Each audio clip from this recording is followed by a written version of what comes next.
Most people remember John Carter as the Southern soldier mysteriously transported to Mars, who won impossible battles and fell in love with the beautiful Dejah Thoris. But few know what really happened next. His adventure didn't end with the wedding in Helium. It was only the beginning of a far greater struggle, facing deadly cults, rival races, and the darkest secrets of Barsoom. In this video, I'll tell you the true ending of John Carter, from his unexpected return to Valley Dor, where he uncovers the gruesome truth behind a faith that sacrifices its pilgrims, to the brutal battles to free his wife from the Temple of the Sun. This is the untold final chapter of John Carter. John Carter, a Confederate veteran of the American Civil War, heads to Arizona after the war, hoping to strike it rich prospecting for gold. Alongside his partner and friend, James K. Powell, they strike a rich vein that could make them wealthy for life. But their plans are cut short when they're attacked by Apaches, who kill Powell as he tries to reach town for supplies. Pursued and alone, Carter is forced to hide in a sacred cave to survive. Inside the cave, Carter begins to feel strange, drowsy, disoriented, and experiences something strange, an out-of-body sensation, watching his own lifeless form lying on the ground. Terrified, he stumbles out of the cave and looks up at the sky, where he sees the planet Mars. As he reaches toward that distant point, he's suddenly pulled across space. Suddenly, he wakes up on Mars, or Barsoom, as its inhabitants call it. There, the planet's lower gravity and thinner atmosphere give him superhuman strength and extraordinary agility. He's soon discovered by the Tharks, a nomadic tribe of green Martians, towering, leathery-skinned beings with tusks and 6 limbs. They are fierce warriors who value brute strength and martial prowess above all else. At first, Carter is their prisoner, but he quickly proves his combat skills, courage, and superhuman strength. This earns him the respect, and eventual friendship, of Dejah Thoris, a Thark chieftain with a nobler and more reasonable nature. Over time, Carter becomes integrated into their society and rises through the tribe's ranks, even receiving an honorary Barsoomian name. The Tharks live for war and raiding. During one of their attacks, they capture Dejah Thoris, Princess of Helium. She belongs to the race of Red Martians, humanoid, reddish-skinned people who control the planet's canals and live in city-states. The Tharks see her as a prize of war, but Carter is moved by her bravery and intelligence and falls in love with her. He vows to help her escape and return to her people. His involvement not only deepens his ties with the Tharks, but also pulls him into the political conflicts of Mars. The Red Martians are divided into rival city-states, and Helium faces constant threats from its longtime enemy, Zodanga. As Carter and his allies fight to rescue Dejah and stop her from being forced to marry Prince Sab-Than, they rally an army of Tharks and other factions to march on Zodanga. Together, they fight in epic battles, defeating fierce enemies like the Warhoons, a more brutal and savage tribe, and liberate Helium from Zodangan control. After the victory, John Carter wins Dejah Thoris's heart, marries her, and is honored as a Prince of Helium. For 9 years, they enjoy peace and prosperity. But their happiness is threatened when the Atmosphere Factory, a massive facility that produces the breathable air on Mars, suffers a critical failure. Without it, all of Barsoom will suffocate. Carter leads a desperate mission to fix the system. He uses a secret telepathic code to enter the plant and brings in an engineer to restart the mechanism. However, he's overcome by the lack of oxygen and loses consciousness. When he opens his eyes, John Carter is no longer on Mars. He's back in the cave in Arizona, as if nothing had happened. Now rich from the gold he found earlier, he moves to New York, but he's haunted by uncertainty, unsure whether Barsoom and his beloved Dejah Thoris survived without him. After the events of A Princess of Mars, John Carter was torn away from Barsoom and unwillingly sent back to Earth. For 10 long years, he was separated from his wife, Dejah Thoris, from his unborn son, and from the people of Helium, who had become his own.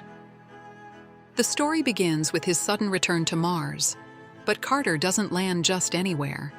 He materializes in the worst place imaginable, Valley Dor, considered the afterlife by Barsoomians, a place from which no one is meant to return.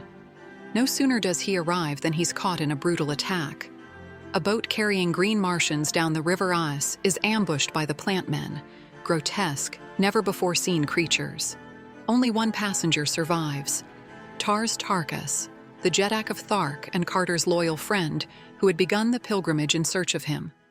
Together, they fight for survival and uncover the horrifying truth about Valley Dor. The Therns, a pale-skinned race claiming to be gods, have been deceiving the people of Mars for centuries. The pilgrimage, promised as a path to paradise, is actually a death trap. Pilgrims are slaughtered by monsters or enslaved and devoured by the Therns. In the chaos, Carter and Dejah Thoris rescue Thuvia, a slave girl, and plot an escape as the valley is attacked by the Black Pirates of Barsoom, also known as the Firstborn. During the raid, Dejah Thoris and Thuvia manage to hijack an enemy airship, while Carter fights aboard another vessel.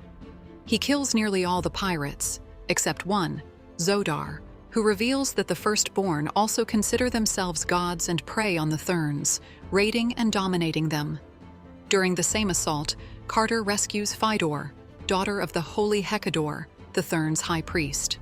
But their victory is short-lived. They're captured by the Firstborn and taken to their underground kingdom beneath the Omean Sea.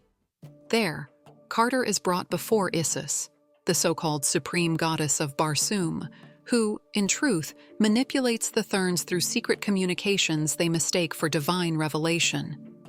Isis takes Fidor as a handmaiden for an entire Martian year and condemns Carter to prison, assigning Zodar to serve him as punishment.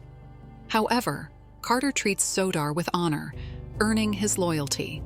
While imprisoned, Carter meets a young captive who turns out to be his own son, Thoris. They're both taken to participate in gruesome games where the previous year's handmaidens are slaughtered and devoured by Isis and her nobles. Carter leads a prisoner revolt, slaughtering scores of Firstborn warriors. Though the rebellion is eventually crushed, he and Thoris manage to escape through the tunnels, disguising themselves as newly captured prisoners to avoid suspicion. Upon learning of the uprising, Zodar renounces his faith in Isis and joins them in their escape. Along the way, they find Thuvia, who reveals that Dejah Thoris has been captured by the Warhoons, a savage enemy tribe of the Tharks. Carter sets out to rescue him, but their group is discovered and chased. During the escape, Thuvia rides ahead alone, while Carter and the others hold the line to buy her time. They're saved at the last moment by the Heliumite Navy, led by Carter's friend Cantos Can. But the fleet is under the command of Zat Eris, a high-ranking officer from hostile Zodanga, who views Carter's return from Valley Dor as heresy, punishable by death. Back in Helium, Tardos Mors and Mors Kajak, Dejah Thoris's grandfather and father, are away searching for Carter with their fleets. Carter is put on trial for heresy, but the people of Helium reject the judgment. Still, Zat Eris imprisons him after Carter refuses a political deal to be named Jeddak in exchange for loyalty. Carter spends 365 days in prison before his son Thoris breaks him out. Following his escape, Carter launches a massive operation to rescue Dejah Thoris. He assembles a colossal fleet: 1,000 warships, 5,000 smaller cruisers, 10,000 light scouts, and 100,000 single-man flyers, along with 900 transports carrying 250,000 green warriors and 1 million Heliumite soldiers. Near the Omean Sea, they engage the Therns in a fierce space battle. Carter commands simultaneous attacks, while also dealing with Zat Eris's fleet, which arrives to exploit the chaos. In the heat of battle, Helium's crews mutiny against the Zodangan soldiers and seize all ships except Zat Eras's. Facing defeat, Zat Eris throws himself into the void. After forcing the enemy fleets to retreat, Carter splits his forces. He assigns Zodar 5,000 ships to assault the Temple of Isis by land, while he, Thoris, and Cantos Khan lead 500 ships to infiltrate Omean through its hidden underwater tunnels. they capture a Firstborn submarine, whose commander, Yersted, confirms that Dejah Thoris is still alive. As they advance through the tunnels, they face deadly traps, chemical bombs, raging fires, and flooded passages. Carter, refusing to leave anyone behind, braves smoke and flame to carve a path forward and ultimately reaches Dejah Thoris. He hides her in the catacombs before returning to regroup with his troops. Finally, Carter's forces storm Isis's sanctuary. In the chaos, Isis loses her mind and confesses that Dejah Thoris, Thuvia, and Phidor are locked in the Temple of the Sun, a chamber whose doors open only once every Martian year. Carter and his men desperately search for a way to open them, but they fail. Just before the doors seal shut again, Phidor attempts to kill Dejah Thoris. The outcome is left unknown, leaving the fate of Dejah Thoris and her companions in heartbreaking suspense. After the events of the Gods of Mars, John Carter faces a race against time. With the false religion of Isis exposed and destroyed, his wife Dejah Thoris, along with Thuvia of Tarth and Phidor, is still trapped in the Temple of the Sun, whose cells open just once every Martian year. 6 months have passed. Carter is desperately searching for a way to free them. Near the lost Sea of Chorus, he spots Thurid, a powerful Firstborn. While tracking him, Carter discovers that Thurid has formed an alliance with Matai Shang, the holy Hecador of the Therns, to seek revenge. Carter, joined by his loyal Kalit Wula, follows them through an underground river to a hidden passage that leads straight into the Temple of the Sun. He tries to stop them, but fails to prevent them from freeing Phidor and taking Dejah Thoris and Thuvia as hostages in a twisted act of revenge. Thus begins a relentless pursuit. The villains flee toward Kale, where the old faith of Isis still holds power. Carter disguises himself and sneaks into the city, reaching the palace of Kulan Tith. There, he encounters Thuvan Din, Thuvia's father, who stands up for him. However, Matai Shang and Thurid expose Carter's true identity, prompting Kulan Tith to exile him. Amid the chaos, the villains slip away once again with the prisoners. Kulan Tith later renounces the old religion and offers help, but it's too late. Carter and Thuvan Din resume the chase toward Barsoom's northern polar regions. There, they discover the frozen lands of Okar, home to the Yellow Martians, isolated behind a massive ice barrier. To cross it, they must brave the deadly Carrion Caves.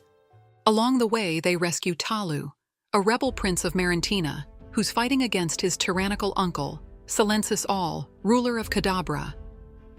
Talu gives them disguises to pass as Yellow Martians and a special ring to identify allies.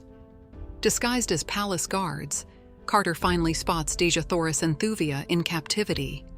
When Thurid tries to take advantage of Dejah, Carter intervenes to defend her. But Silensis All, under Matai Shang's influence, has him thrown into prison.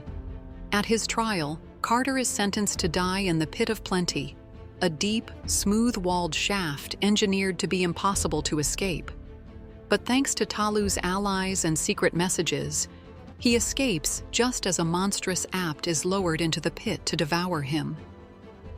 Meanwhile, Thurid and Matai Shang conspire to take Dejah away before Silensis All can force her into marriage. Carter breaks free, locates Heliumite prisoners, including Tardos Mors and Mors Kajak, and incites a full-scale rebellion. He destroys the magnetic tower that had blocked enemy landings, clearing the way for Helium's fleet to arrive with Tars Tarkas and his Green Warriors. In the brutal battles that follow, Silensis All is defeated and killed, while Matai Shang and Thurid flee with the women. The final chase takes place aboard a damaged flyer soaring over a frozen abyss. Carter catches up to them. In a last act of betrayal, Thurid throws Matai Shang into the void. Overcome with guilt, Phidor kills Thurid and then throws herself after him, sacrificing her life in a final act of redemption. At last, Carter and Dejah Thoris return victorious. In Helium, Carter is taken to the Temple of Reward. But instead of punishment, he receives the highest honor. He is proclaimed Jeddak of Jeddaks, Warlord of Barsoom, a supreme title he now shares with his beloved wife. Let me know in the comments which other unfinished movie or saga you'd like to see the ending of. And if you enjoy this kind of content, the best way to support us is by leaving a like and subscribing. See you in the next video.